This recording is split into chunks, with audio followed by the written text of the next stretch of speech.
ವಾರ್ತೆಯ ಮುಖ್ಯಾಂಶಗಳು. ಯಶಸ್ವಿಗೊಂಡ senior chambers international Sirsi Marikamba ಲೀಸನ್ ವತಿಯಿಂದ ನಡೆದ ಭತ್ತ ನಾಟಿ ಕಾರ್ಯಕ್ರಮ. ಭಾರತ ಸಮಾನತೆ ಸಾಧಿಸಿದಾಗ ಮಾತ್ರ ನಮ್ಮ ಹಿರಿಯರಿಂದ ದೊರೆತ ಸ್ವಾತಂತ್ರ್ಯಕ್ಕೆ ನಿಜವಾದ ಅರ್ಥ ಬರಲಿದೆ. ಎಸಿ ಚಂದ್ರಶೇಖರ್ ಆರ್ಜಿ. 46 ವರ್ಷಗಳ ಕಾಲ ನ್ಯಾಯಾಲಯಕ್ಕೆ ಹಾಜರಾಗದೆ ತಲೆಮರೆಸಿಕೊಂಡಿದ್ದ ಆರೋಪಿಯನ್ನು ಬಂಧಿಸುವಲ್ಲಿ ಯಶಸ್ವಿಯಾಗಿರುವ ಪೊಲೀಸರು. ಅಖಂಡ ಭಾರತ ಸಂಕಲ್ಪ ದಿನಾಚರಣೆ ಕಾರ್ಯಕ್ರಮದಲ್ಲಿ ನಿವೃತ್ತ ಸೈನಿಕ ರಾಜೀವ್ ಮಹಾಲೆಗೆ ಸನ್ಮಾನ. ಬಿಎಸ್ಎನ್ಎಲ್ ನೆಟ್ವರ್ಕ್ ಸಮಸ್ಯೆಯನ್ನು ತಕ್ಷಣವೇ ಸರಿಪಡಿಸಿ ಅಧಿಕಾರಿಗಳಿಗೆ ಸಂಸದ ವಿಶ್ವೇಶ್ವರ ಕಾಗೇರಿ ಕಟ್ಟುನಿಟ್ಟಿನ ಸೂಚನೆ.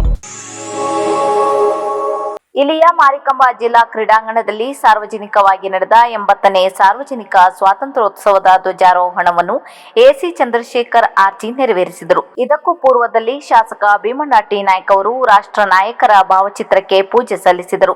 ಈ ಸಂದರ್ಭದಲ್ಲಿ AC Chandrashekhar R G, tahsildar Puttaraja Gowda, DYSP Geetha Patil, DDPI R M Naik, PEO M H Naik, taluk panchayat ಕಾರ್ಯನಿರ್ವಹಣಾ ಅಧಿಕಾರಿ ಚನ್ನಬಸಪ್ಪ ಹಾವಣಗಿ, ನಗರಸಭೆ ಪೌರಾಯುಕ್ತರಾದ ಪ್ರಕಾಶ್ ಚನ್ನಪ್ಪನವರ್, ಸಿಪಿಐ ಸಂಪತ್ ಕುಮಾರ್ ಇತರರು ಇದ್ದರು. ಕೃತಜ್ಞತೆಯ ಭಾವನೆಯೂ ಮೂಡಿದೆ.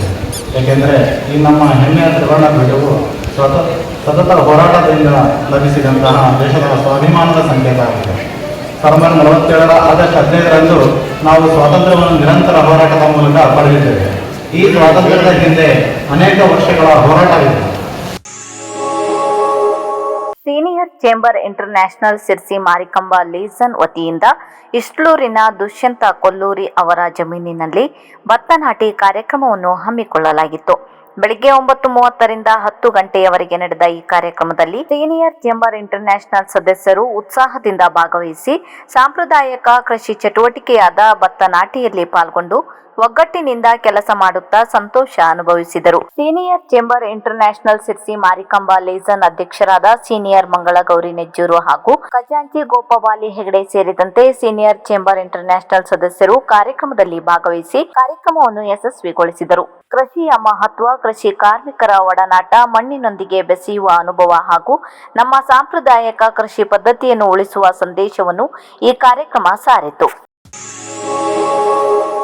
3 ಕಳ್ಳತನ ಪ್ರಕರಣಗಳಲ್ಲಿ ಭಾಗಿಯಾಗಿ 46 ವರ್ಷಗಳ ಕಾಲ ನ್ಯಾಯಾಲಯಕ್ಕೆ ಹಾಜರಾಗದೆ ತಲೆಮರೆಸಿಕೊಂಡಿದ್ದ ಆರೋಪಿಯನ್ನು ಕೊನೆಗೂ ಬಂಧಿಸುವಲ್ಲಿ ಶಿರ್ಸಿ ಹೊಸ ಮಾರುಕಟ್ಟೆ ಠಾಣೆ ಪೊಲೀಸರು ಯಶಸ್ವಿಯಾಗಿದ್ದಾರೆ. ಕೆಎಸ್ಆರ್ಟಿಸಿ ಬಸ್ ಡಿಪೋ ಹತ್ತಿರದ ನಿವಾಸಿ ಮೊಹಮ್ಮದ್ ಯೂಸಫ್ ಅಬ್ದುಲ್ ರೆಹಮಾನ್ ಖಾನ್ ಬಂಧಿತ ಆರೋಪಿಯಾಗಿದ್ದಾನೆ. ಡಿವೈಎಸ್ಪಿ ಗೀತಾ ಪಾಟೀಲ್ ಇವರ ಸಮರ್ಥವಾದ ಮಾರ್ಗದರ್ಶನ ಹಾಗೂ ಸಿಪಿಐ ಸಂಪತ್ ಇಸಿ ನೇತೃತ್ವದಲ್ಲಿ ನಡೆದ ಕಾರ್ಯಾಚರಣೆಯಲ್ಲಿ ಪಿಎಸ್ಐಗಳಾದ ಬಸವರಾಜ್ ಕನಶೆಟ್ಟಿ, ಗೀತಾ ಕಲ್ಗಟಗಿ, ಸಿಬ್ಬಂದಿಗಳಾದ ಅಶೋಕ್ ಹರಿಕಂತ್ರ, ಕೋಟೇಶ್ ನಾಗರವಳ್ಳಿ, ಸಂದೀಪ್ ನಿಂಬಾಯಿ, ರಾಕೇಶ್ ಎನ್ಎಚ್ ಹಾಗೂ ಉದಯ್ ಗುನ್ಗಾ ಪಾಲ್ಗೊಂಡಿದ್ದರು.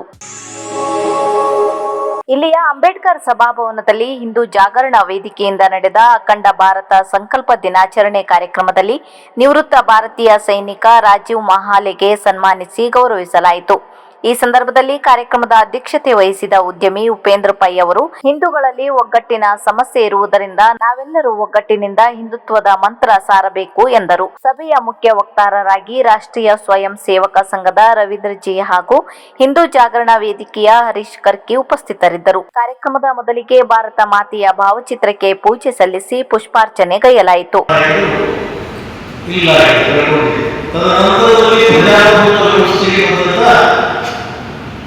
ನಮ್ಮ ದೇಶದಲ್ಲಿರತಕ್ಕಂಥ ಪ್ರಜಾಪ್ರಭುತ್ವದಲ್ಲಿರತಕ್ಕಂಥ ನಾಯಕರ ಬಹುಶಃ ಮೌನವನ್ನು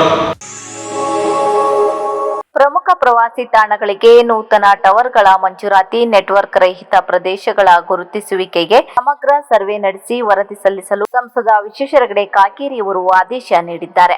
ಉತ್ತರ ಕನ್ನಡ ಜಿಲ್ಲೆಯಲ್ಲಿ ಬಿಎಸ್ಎನ್ಎಲ್ ನೆಟ್ವರ್ಕ್ ಸೇವೆಗಳ ಕುರಿತಂತೆ ಸಾರ್ವಜನಿಕರಿಂದ ಕೇಳಿಬರುತ್ತಿರುವ ದೂರುಗಳನ್ನು ಅತ್ಯಂತ ಗಂಭೀರವಾಗಿ ಪರಿಗಣಿಸಿರುವ ಲೋಕಸಭಾ ಸಂಸದರಾದ ಕಾಗೇರಿಯವರು ಶಿರಸಿಯ ತಮ್ಮ ಸಂಸದರ ಕಾರ್ಯಾಲಯದಲ್ಲಿ ಬಿಎಸ್ಎನ್ಎಲ್ ಹಿರಿಯ ಅಧಿಕಾರಿಗಳ ಮಹತ್ವದ ಸಭೆ ನಡೆಸಿ ಸಮಸ್ಯೆಯನ್ನು ಶೀಘ್ರವಾಗಿ ತ್ವರಿತವಾಗಿ ಇತ್ಯರ್ಥಪಡಿಸುವಂತೆ ಕಟ್ಟುನಿಟ್ಟಿನ ಸೂಚನೆ ನೀಡಿದರು.